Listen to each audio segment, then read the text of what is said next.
Hey, hey, good morning, good evening, good afternoon, good day, or wherever you are. It's Apex Comics.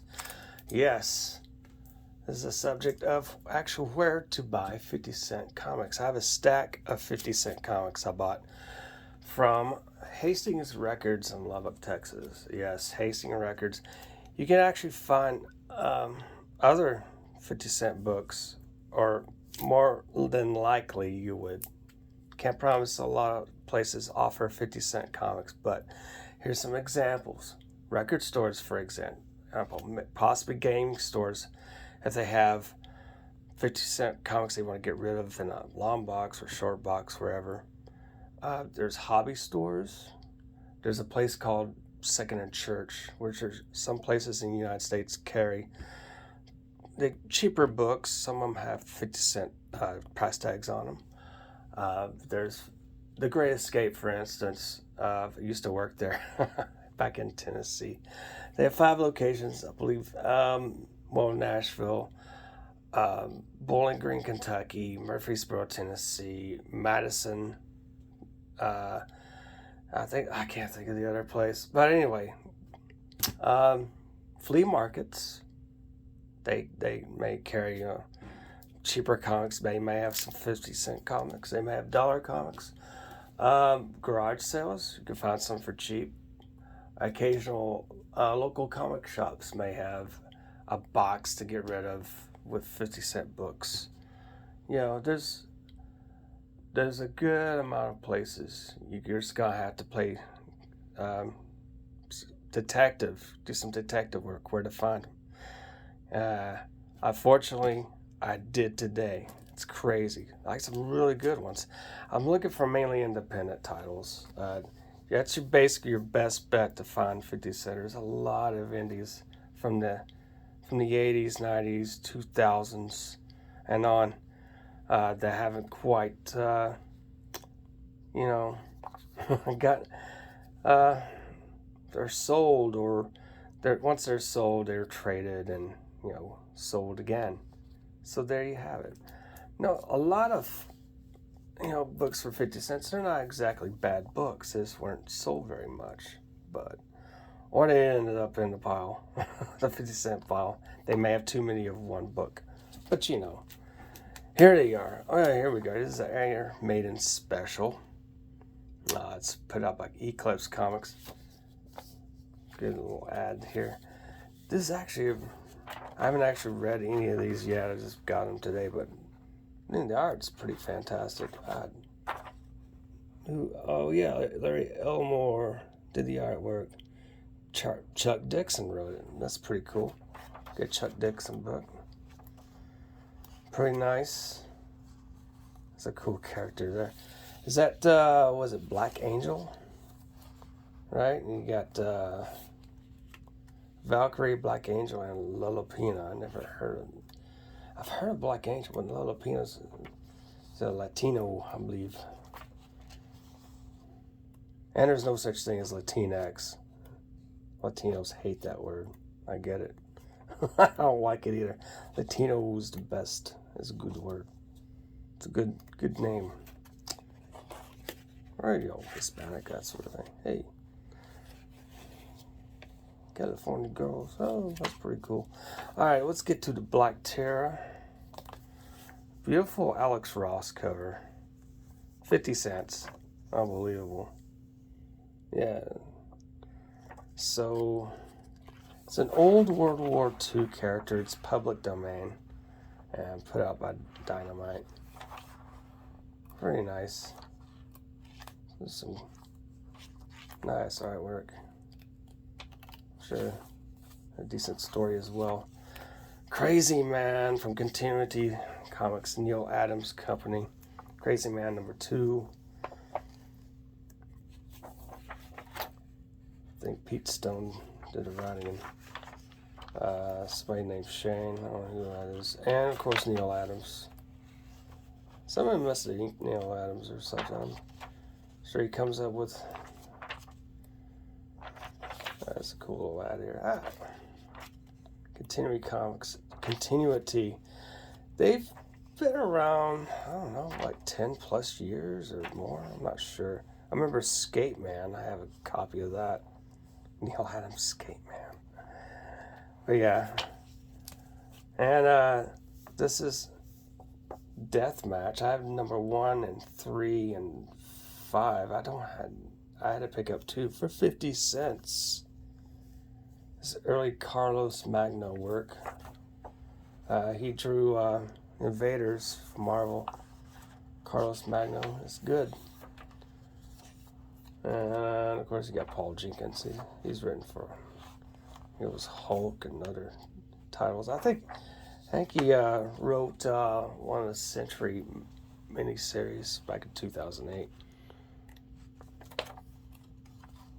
It's pretty cool. Well, crazy characters and stuff. And we get The Filth. Well, that's a terrible title for a book, but Chris Weston. It was a Grant Morrison story, and Chris Weston and Gary Erskine did some nice art. Stacy Keibler. Ooh, nice. Wow. Well, who's that? But yeah, man, I like Chris Weston. He drew the 12, which is the revival of the Marvel Golden Age characters, if you ever catch that. And that's got to take him some time, dude. All this details. Pardon the glare, but damn. Excuse me, it's really nice. Alright, get to Mantra. It's an old Malibu Ultraverse title. If you remember the Ultraverse from the early 90s. I collected some of those. I had to get this one. 50 cents, folks, 50 cents. Yeah, well, you got Terry Dodson, appearance on Jason Rodriguez Inc.'s Mike W. Barr. He wrote Camelot 3000, among other works. Very, very nice detail there. Got a beautiful cover, Alex Ross cover, masks. We got Vampire here. Nice. I think I'm missing number 2 and 7, but I'm not sure if I have 8 or not. But you know what? For an Alex Ross cover for 50 cents, you can't beat it. You can't beat it. Okay. Nah. Good stuff. Alright. Ms. Mystic. Haven't opened it yet, but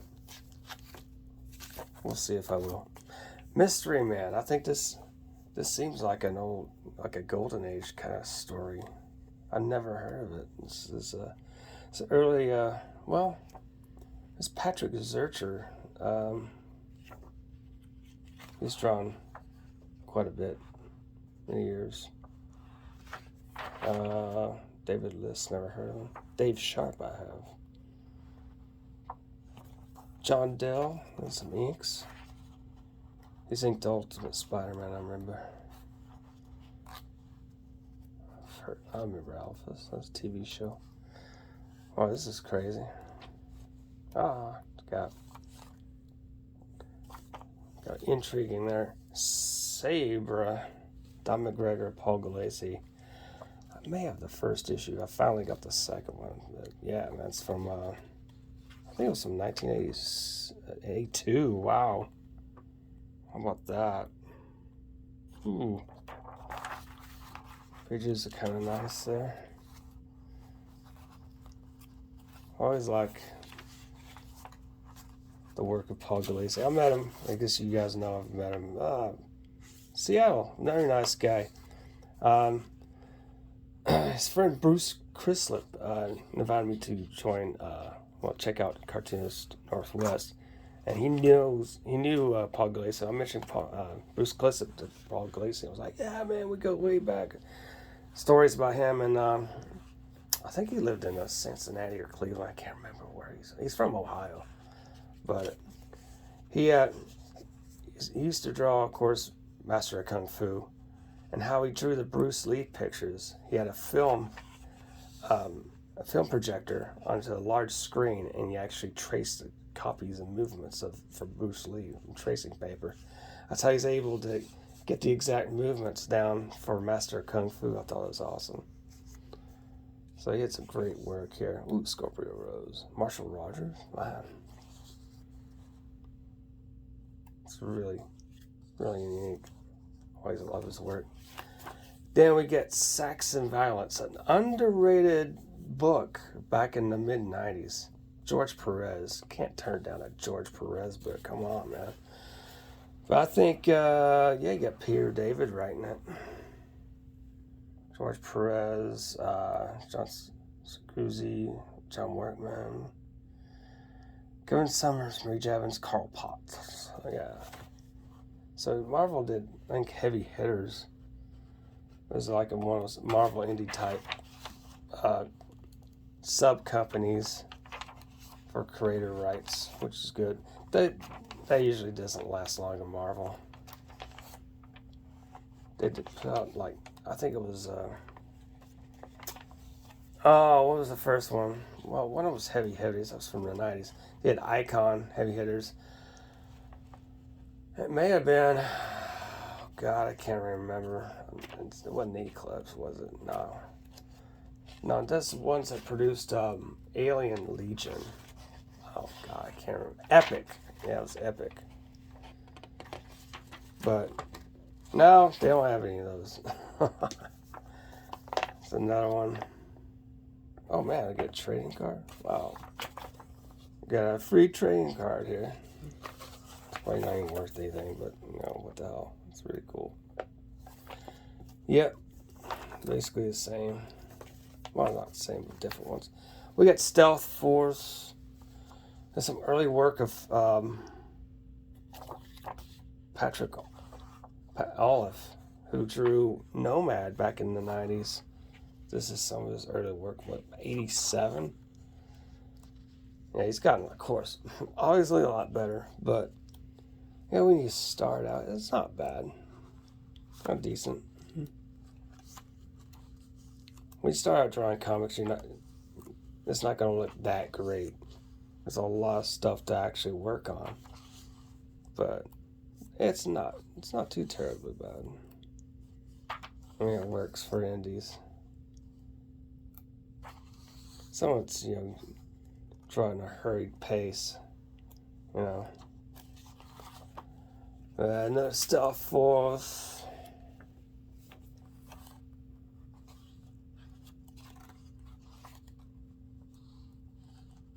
It's a lot of good action in here, man.